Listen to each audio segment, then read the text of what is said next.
Hi, welcome to this week's vlog. And if you're a regular viewer of my vlogs, you might notice that the background to this one is different. That's because I'm recording it from our new home. Yes, we're getting there. We're spending most of our time in the new place. Still got some work to do on the old place. We're hoping to get it back on the market very soon and hopefully sold and off our hands. That would be a great blessing and relief.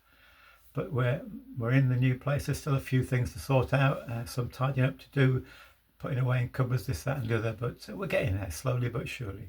And of course, if anything's worthwhile, it's worth making a commitment and going at it and being and persevering. And that leads me to tell you about a celebration we had this week. Sue and I celebrated 48 years of married life together. You might say, how did you celebrate it? Well, we went for breakfast at IKEA in Sheffield. IKEA is not my favourite place, but the breakfast is okay.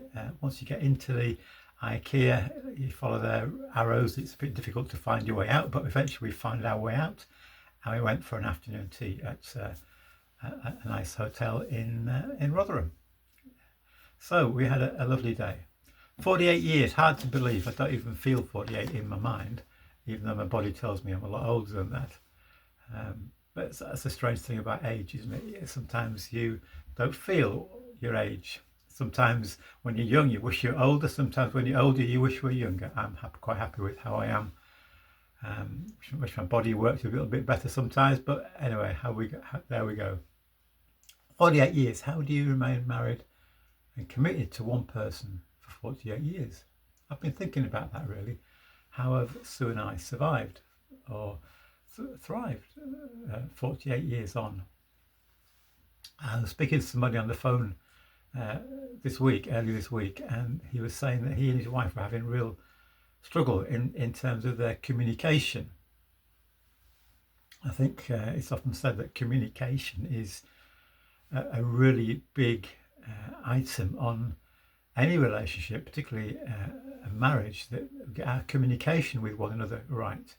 I remember when Sue and I, very early in our courting days, to use that old expression, we agreed to have a picnic in a local park, and Sue said she would pack us up, and she was asking me what my likes and dislikes were, and I mentioned cheese and onion. I was talking about crisps, but when she turned up with the pack up, the lunch, the picnic, she thought I was talking about cheese and onion sandwiches, which were not exactly to my taste, but it just shows that we've got to communicate properly. I was talking about crisps. She was thinking sandwiches.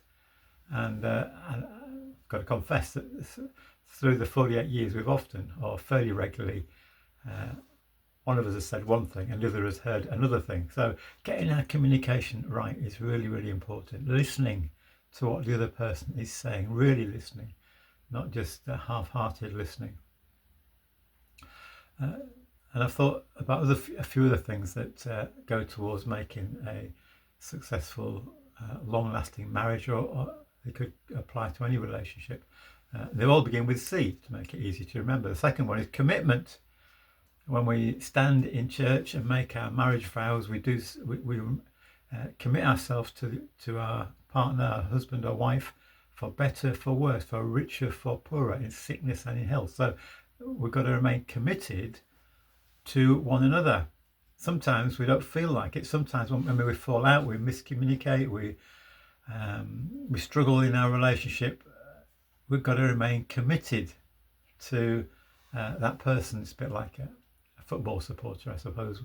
When your team's doing well, it's easy to support them and be happy in that. But when your team is really struggling, maybe they get relegated, do you remain committed, or do you switch to another team? The third C is compromise. We see things different. Sometimes one of us wants one thing, one of us wants the other. Are we willing to compromise to work out a route that's going to work for both of us, rather than just demanding all the time my own way? Are we willing to compromise with our spouse? The other is cherish. Perhaps a little bit of an old-fashioned word, but it's about holding someone dear. It's about expressing love for that person, not only through words but through our actions. And that's really, really important too, to love and to cherish. So we cherish our marriage partner. Compassion, showing kindness, recognizing the needs in the other person. And again, it's about the opposite really of selfishness. Not always thinking about ourselves, but thinking about our marriage partner. Have compassion, kindness, love. And then finally, there's probably others you could think of, but finally, and I think the most important for a Christian couple is to have Christ at the centre. There's a verse in the Old Testament that talks about a threefold cord is not easily broken. If we invite Jesus into our marriage, make our marriage a God-centered marriage, then that's bound to give strength to our marriage, to help us, to bind us together. I think, honestly, there are times in our marriage when we've really struggled in our relationship with each other, and I think it's that God element that's held us together, that's cemented our marriage. And I love my wife. I don't always show it. I know I fail often as a husband, but we're still together and we're loving each other and we're looking forward to all that lies ahead. So these C's that I've mentioned, they could apply to marriage, but if you're not married, it could apply to other relationships too. So just some pause for thought. So there we go, on to year 49 and all that will bring.